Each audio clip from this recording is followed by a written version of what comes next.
Hello, I'm Daniel Diez, the editor-in-chief of Interbrand IQ, and I'm sitting here with Chris Campbell, executive creative director of Interbrand New York, and the guest editor and creative director of the first issue of Interbrand IQ. Welcome, Chris. Thank you, Daniel, and thank you for inviting me to be guest editor of this issue. Of course. I'm wondering if you could help walk us through a little bit around the inspiration for the creative issue and what the audience is going to get out of the issue when they read it. Absolutely. We're living in a time of unprecedented change in technology, societal structure, changes in the environment. I wanted to explore how creativity is fitting into that change and to provide a platform to explore two areas. One, how is creativity responding to these changes? And two, how is creativity driving these changes? In putting together this issue, Chris, we had the opportunity to really speak with some creative luminaries in a bunch of different fields: design, architecture, art. We had Massimo Vignelli and Paola Antonelli and Hani Rashid. Can you help us understand a little bit more about the connection between what we do creatively with brand and what they do in their fields and where the links really are? I think what's consistent across everyone we spoke to is that they're all about providing experiences, and the best brands right now are providing experiences that are relevant to me. They are doing things in new ways that are often surprising and allowing me to engage with them in a way that has never been done before. New channels, new opportunities, new experiences.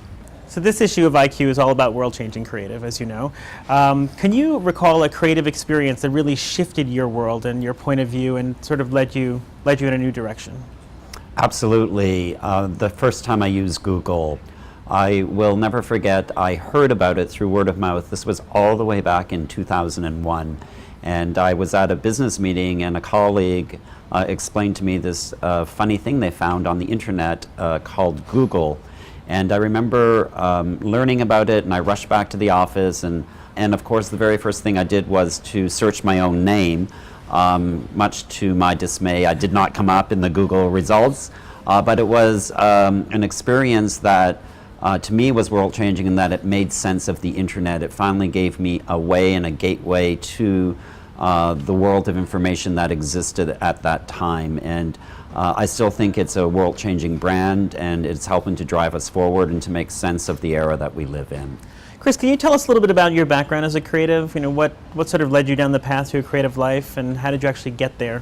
I credit all my creativity, Daniel, to my parents, who at a very young age bought me a box of Lego blocks.